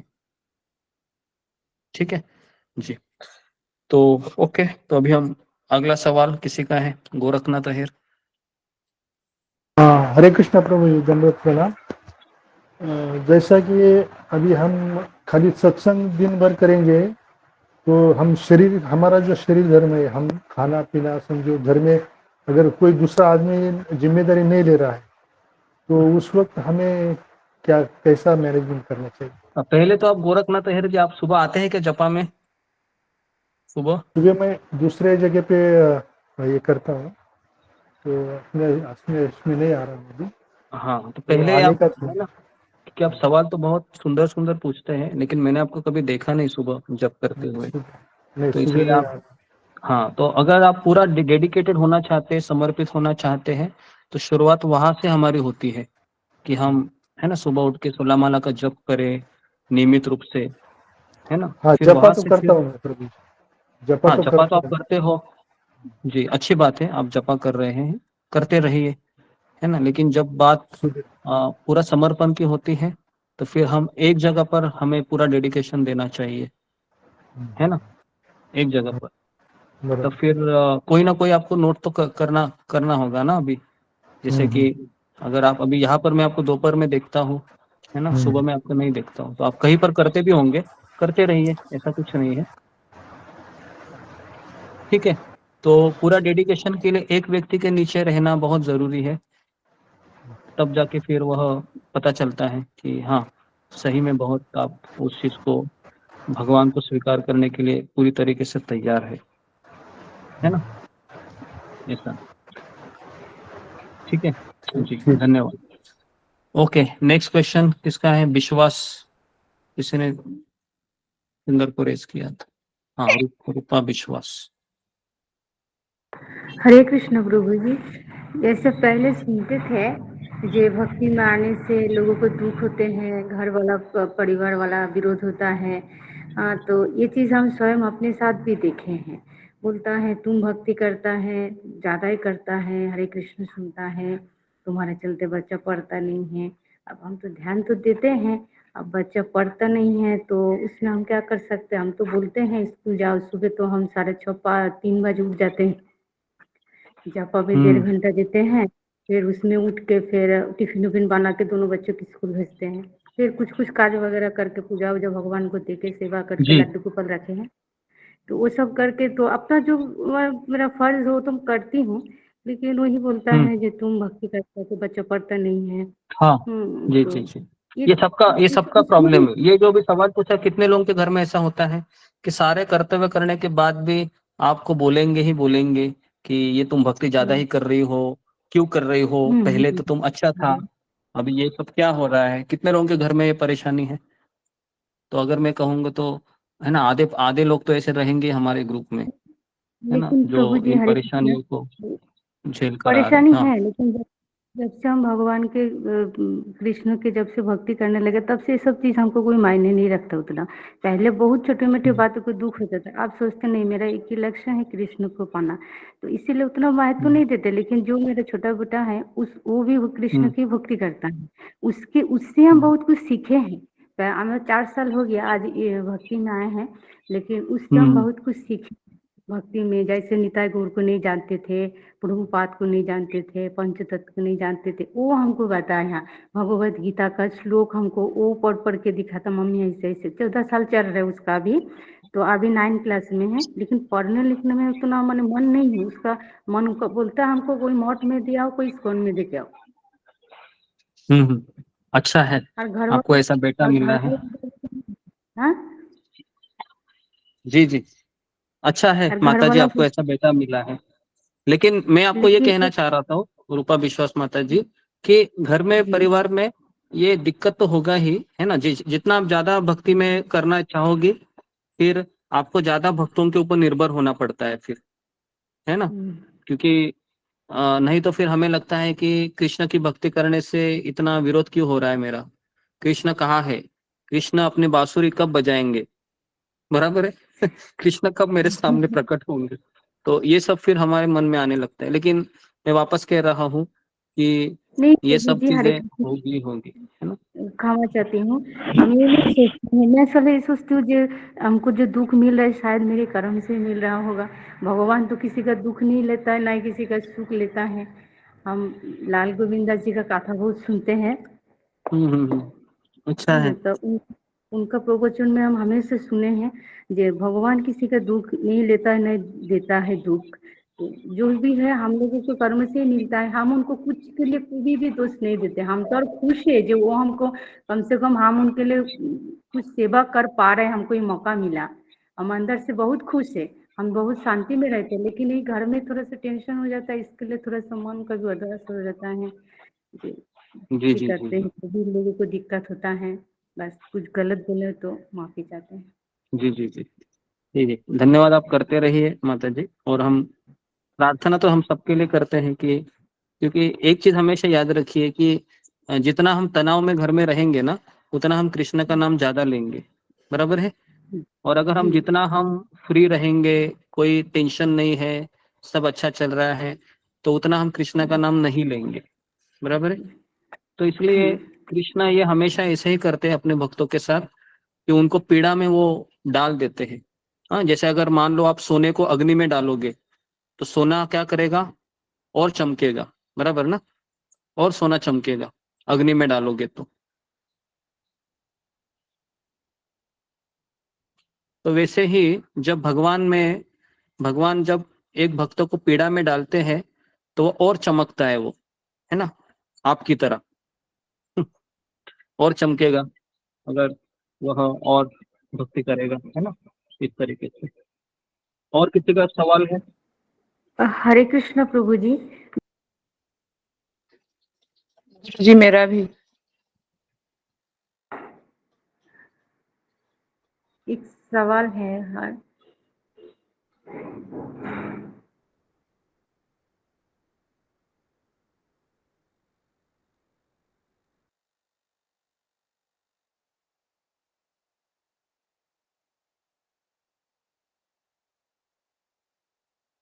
ओके, और किसी का सवाल है आज जी के? गुरुजी, मेरा भी।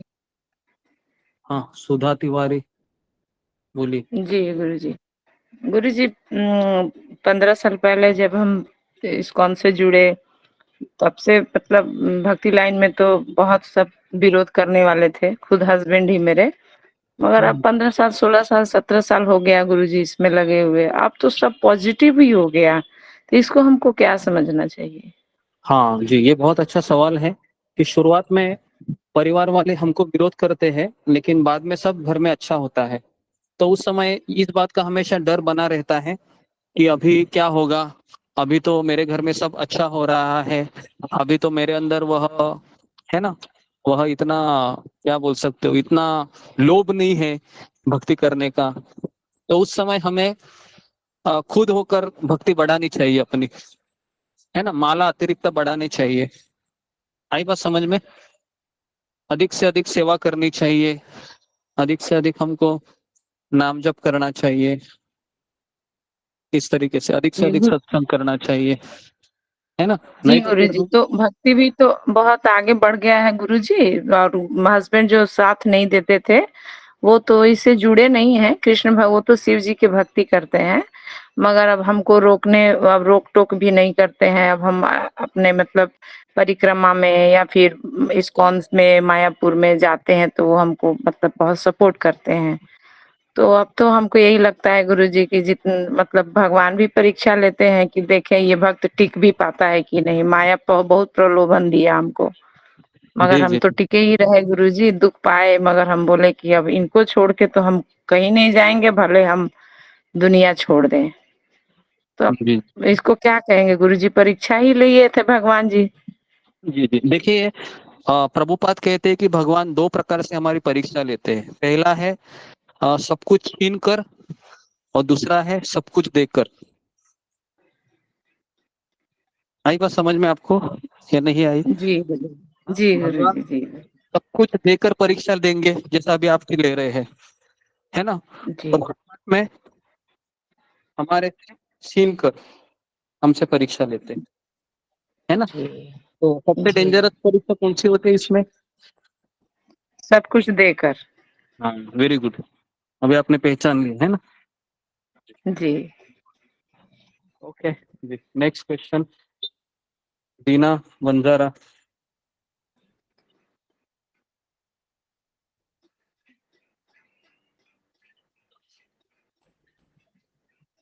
जी, दीना वंजारा, ओके, ठीक है। तो सबके सवाल हो गए हैं, तो यहाँ पर मैं रुकता हूँ, समय भी हो गया है।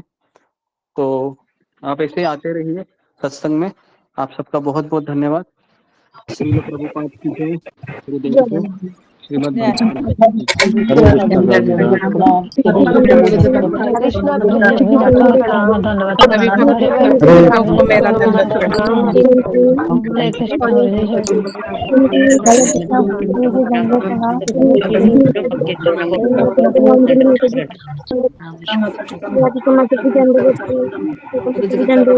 सभी को सुजाता माता पिता सभी माता जी को प्रभु जी को कटी कटी दंडवत प्रणाम। धन्यवाद। सभी गुरु भक्तों चरणों को में मेरा दंडवत प्रणाम, दंडवत सभी भक्तों के चरणों में दंडवत प्रणाम। हरे कृष्ण प्रभु दंडवत प्रणाम। प्रणाम माता जी, प्रणाम। श्री वैष्णव भक्त के श्री चरण कमल में कोटि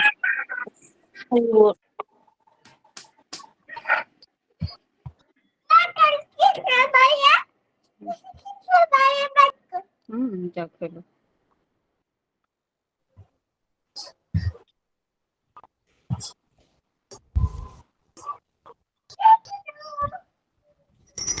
दंडवत प्रणाम माता जी। मैं कल ही आई थी माता जी, उसका नोट्स भेज सकते हैं क्या ग्रुप में? दंडवत प्रणाम माता जी। मैं 2 दिन में नहीं आई थी, गाँव गई थी। इसका नोट्स भेज सकते हैं क्या माता जी? गुरुजी क्या कहे उसका लिखे हैं